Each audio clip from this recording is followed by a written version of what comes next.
Welcome to WBC Faster Together, the LinkedIn Live series of Women in Business Collaborative. I'm Gwen Young, CEO of WBC. WBC is an unprecedented alliance of over 80 organizations focused on equity in business and hundreds of business leaders, building a movement to achieve equal position, pay, and power for all women in business. Through collaboration, advocacy, action, and accountability, we are mobilizing thousands to create momentum and accelerate the pace of change. We live our commitment to DEI, and members of our leadership, staff, our board of directors, and our WBC champions include more than 34% people of color. And every one of our 4 action initiatives has DEI goals for 2025 and 2030. So please check the chat for the 4 areas through which we aim to accelerate change and join our movement at wbcollaborative.org. Each week in this series, we offer different ways to advocate change and accelerate impact by presenting data, research, and best practices, by lifting up the power of women's voices for change, and by showcasing leaders committed to allyship, inclusivity, and driving corporate purpose. So I'm pleased today to introduce my co-host, Linda Peak Schacht, and to welcome Wanda Jones-Yeatman, the Director of Talent for Northrop Grumman. Linda, take it away. Thank you, Gwen. I'm pleased to welcome my friend, Wanda Jones-Yeatman, Director of Talent for Northrop Grumman, to share her expertise in talent and leadership development, her passion for leading authentically and helping others to do the same, and as a practitioner of adaptive leadership. I have personal experience with her gift of encouragement as we have worked together as members of the Adaptive Leadership Network. Wanda has led future of work and leadership development initiatives for some of the biggest names in industry, government, and education, including NASA, Georgetown University, the Federal Executive Institute, Lockheed Martin, and her current position at Northrop Grumman. Welcome, Wanda. Oh, thank you so much, Linda. You know, I think that any time spent with you is a great time. So I'm delighted to be here, and I'm so delighted to be able to talk with your listeners. Well, let's start with your own leadership journey. Tell us about that. How did you get started, and how did you advance in the leadership and talent development space? You know, it's so interesting because one of the most critical things for everyone when they begin to discover their capacity to lead, because you know, Linda, all of us are leaders. It's whether we're intentional about it or whether we know we're doing it, right? And so for me, I would say that I really began my leadership journey with a mindset shift that was fostered by my 6th grade teacher, Mrs. Ferguson. I was a military brat, lived all over the world. And I, believe it or not, I was a little bit of a geeky, kind of a shy kid, very tall, didn't really, I moved a lot. So I really didn't, I kind of didn't quite fit in 6th grade. 6th grade can be crazy. But Mrs. Ferguson sat with me one day and she said, "You have a strong capacity to lead." And those were the words she used. And she said, "I want to see you take more of a leadership position in our class." And I was like, "Well, really?" And all of a sudden I was like, I have a strong capacity to lead. And someone believes that I can do it. And let me tell you, Linda, I never looked back. Never looked I know back. you didn't. And what a great story. What a great story. Well, go ahead.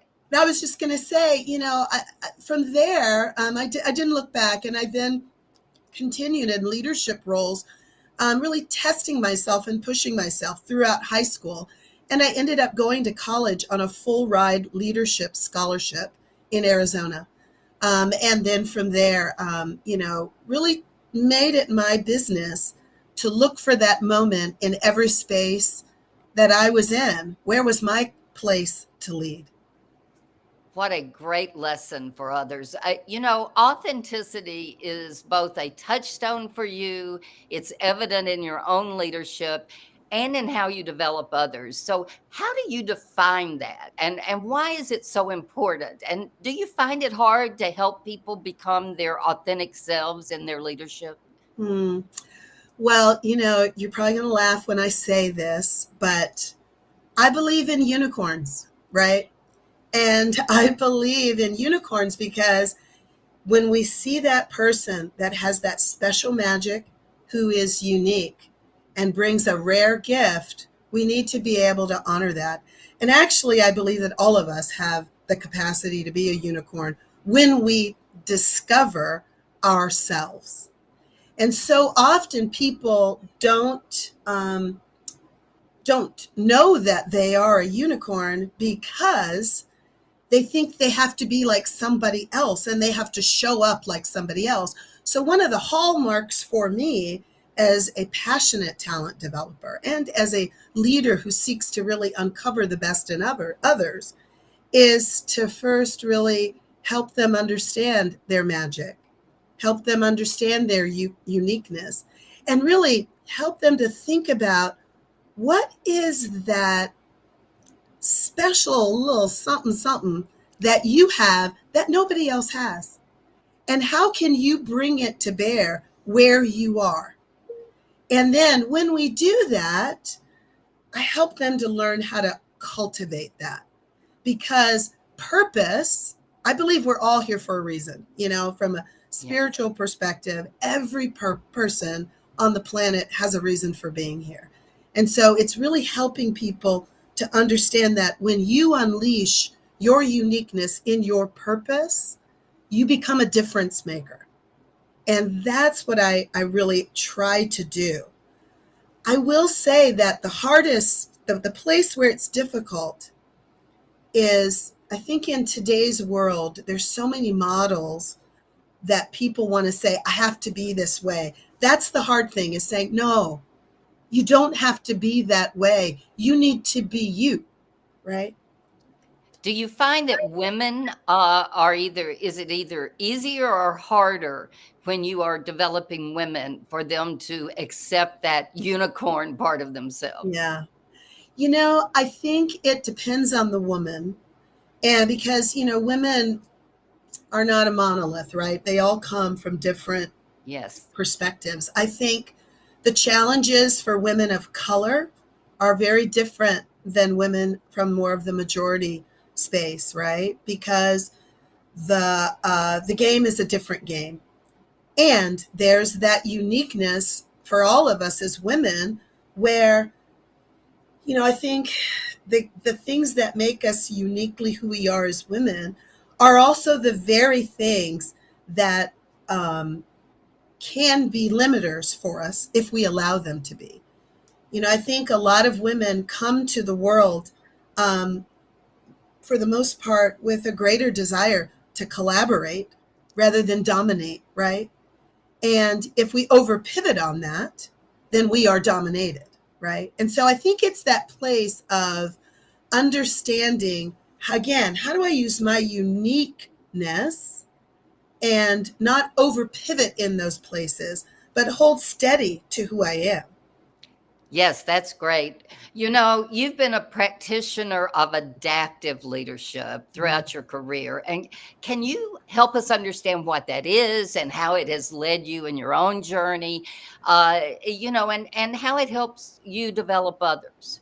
Yeah. Oh gosh. Well, you and I both know that adaptive leadership.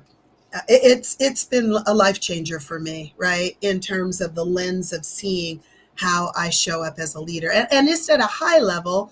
I think the way our Ron, our founder, would talk about it is that it's mobilizing others to make progress on difficult challenges and in particular in work that maybe others have not tackled before, right?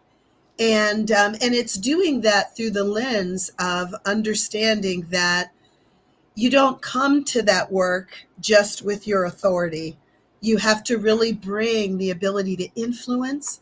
You have to really bring the ability to do a lot of things. One of the most salient and powerful things is to give the work back to the people who have to do the work, and as a leader, to be willing to disappoint those people at a rate that they can absorb.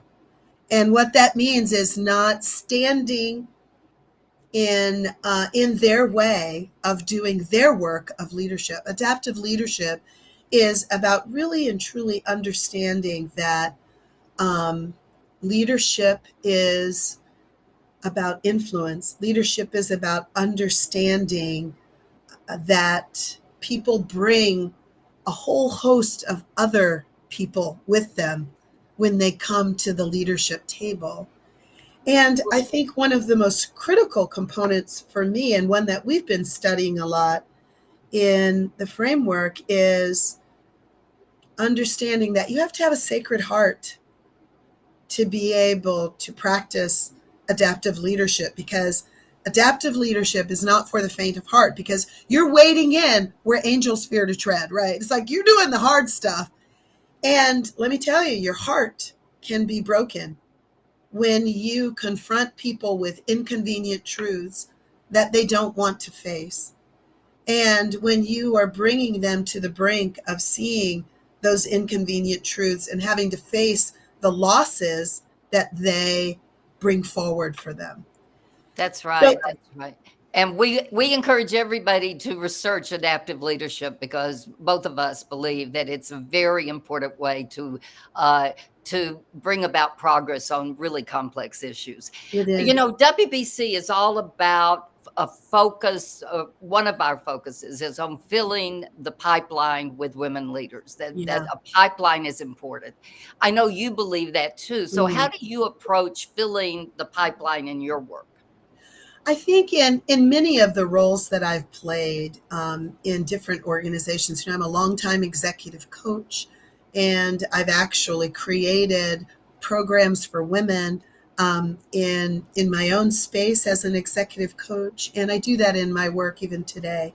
But I would say that the most critical component for filling the pipeline is to really connect women with other women. I think that's the absolute most critical thing, because in particular in more in spaces where women may be more in the minority, or it's something that's not been a quote, typical place, although there's fewer and fewer of those. When women understand that other women have gone before, and when those women reach back to say, hey, let me help you, you that whole thing about a cord of three strands is not easily broken, right? And that when we band together to support and encourage each other and build those networks, we are able to help each other to see our own gifts. We're also able to help each other to understand what's available, and we are also able to coach each other on what it takes to move forward in those spaces. So I would say that the secret sauce, if you will, is the relationships of women and really being each other's allies and networking together. Well, in many ways, you just described the mission of the Women Business Collaborative. So thank you so much for that. And Yeah. well, we are in the business of making sure that we are changing the landscape, the Yes. business landscape, by making sure there is not only that support of women leaders, but also moving women into the pipeline. So, what are some of your successes that you look at in both your talent development work, your leadership development work, your work in the future of work? What have you learned? What tips can you share for those who are in those areas? Sure. So I just need to say that the greatest place of leadership for me is in the four children that I raised. Yes. Chase, Chad, Chandler, and Charleston, and now two grandchildren, Apollo and Talia. And I would say motherhood, while being a working mother, was my greatest challenge of leadership and the greatest impact, because I've created four incredible humans, make me cry actually, who are doing amazing work in the world. And I'm so proud of all of them. But I would also say that some of my special gift is large scale enterprise transformations. And I would say one of the things that I'm most proud of was doing the scenario planning and the scenario thinking early on in COVID to say, people, we got to flip. No more. Let's not wait. We've got to change to large scale, bringing people in, training them, teaching them, preparing them right away. And let me tell you, in the organization I was in at the time, I was at Lockheed Martin. Folks were like, "No, we go to training in classrooms. We don't do this stuff online, and we don't do big." And it was like, "No, we're not doing that." And really having to use my adaptive leadership skills, Linda, to shift us within a few, literally weeks, to changing our delivery in some of our programs at the beginning of COVID, and then paving that path throughout the pandemic. I would say that's one of the things I'm most proud of. And then I would also say building big systems is one of the things I'm really proud of. I had the privilege of working on a large scale transformation at both the VA and at NASA. And then shifting mindsets in large, I call them behemoths organizations, having done some growth mindset work that literally changed the trajectory of the organization. But some of my advice for doing that kind of work and choosing success is, number one, don't go alone. Do not ever go alone. I know we think we are super women and we can do it all, and you can, but don't do it by yourself. Find allies and become interdependent with those allies in achieving success. It's got to become all for one, one for all. And that is exactly what happened for me in the COVID change that I did. I was like, hey guys, we all are going to succeed or we're all going to fail. We got to go together. And we did. And it was amazing.